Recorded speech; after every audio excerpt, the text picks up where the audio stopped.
Each fall, in a tent near the Old Orchard Shopping Center, thousands of used records, CDs, and musical instruments go on sale, attracting music lovers from all over the country.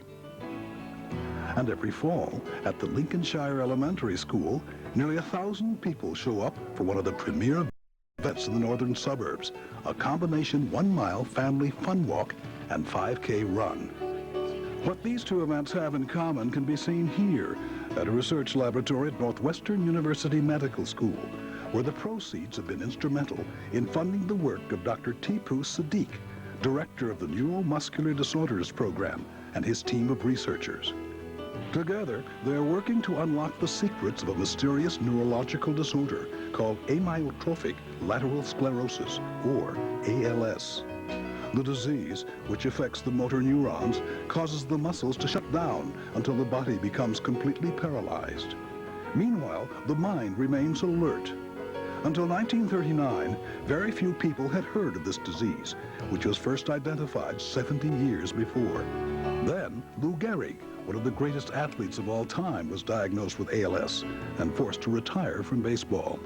Gehrig's fame focused so much attention on his illness that even today it is best known as Lou Gehrig's disease.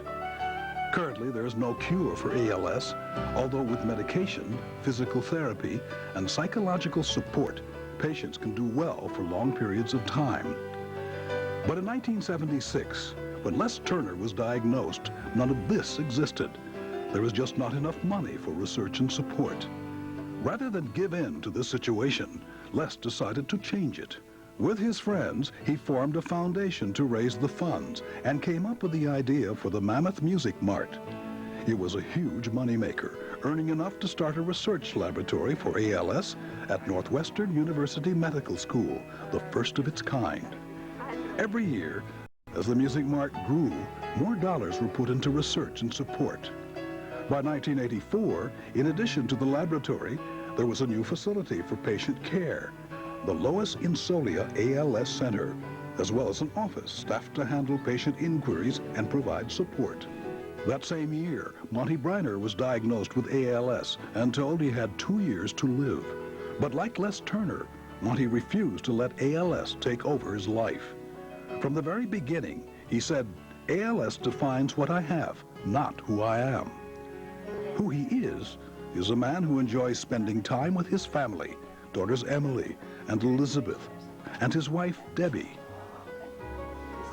He's also a University of Iowa man, a devoted Hawkeye, who taught his daughters to sing the fight song before they barely knew how to talk. We're gonna cheer until we hear the final gun. The word is fight, fight, fight. Until the game is won. But if there's one thing that characterizes Monte Briner, it's his winning attitude, something he also shared with his daughters as they were growing up.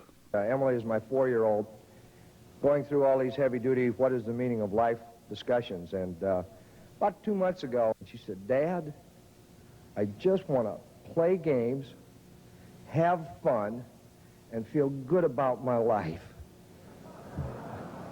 Now, this is a 4-year-old. Well, there's a moral to that story. There's a moral to that story. The game we play around here is the game that we play to win. Here was the American Hospital Supply Corporation, a group of people devoted to their work, the company's founder, Foster McGaw, and each other. He's good, yeah? Yeah, Monty is good. Monte was one of the company's major players, a winning member of a winning team. Yes, 50 of the top sales achievers will win a trip for 2 to historic Munich, West Germany. From there, you can visit Hamburg, Frankfurt, and the Black Forest. He's good, yeah? Yeah, Monty is good. Things were so good, in fact, that in 1985, the company honored Monte by making him a member of their Premier Club. Now, this gentleman embodies the characteristics we all admire: enthusiasm, judgment, strength, and courage. In fact, there are only two people in the company that I know whose first names say it all. One is Foster, and the other is Monte Briner. As vice president of sales, it was Monte's job to spur his colleagues on to meet new challenges. In speech after speech, his message was always the same: never give up. Winning requires all of us, and I repeat, all of us, to be tenacious in the pursuit of goals. With the winner and the winning team, the ultimate goal is a constant. Only the strategy and tactics get modified. Even as his disease progressed, Monte kept to that philosophy. When he lost his ability to speak, he just changed his tactics and learned to communicate by computer, a system called the Communimate, which enables him to type out words just by raising his eyebrow. And after mastering what he now calls his window to the world, Monte began looking for new challenges. Like Les Turner, he set his sights on raising more money for research. And with inspiration from one of his nurses, he came up with a plan, a 1-mile family fun walk and 5K run called Miles for Monte. The first one, held in October of 1990, got off to a great start. Working with the Les Turner ALS Foundation and his friends from American Hospital Supply, many of whom had gone on to Baxter, Monte was able to raise $10,000 for the fight against Lou Gehrig's disease. It was so successful, Miles for Monte became an annual event, generating more than $500,000 for ALS research in just 6 years. Every fall, Monte and his family show up to lead the walk and cheer the runners. It's been 12 years since he was first diagnosed with ALS, and with strong support from Debbie and the girls, he's been able to beat the odds. But true to his nature, Monte is already pursuing new goals, like setting up an ALS outreach center in his hometown of Waverly, Iowa, and donating 2 Communimate systems from funds raised through Miles for Monte.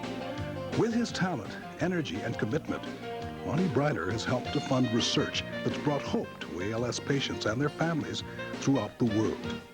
Tonight, we honor his spirit and determination and pay tribute to a man who clearly leads by example, a man whose favorite motto is, never waste a good day.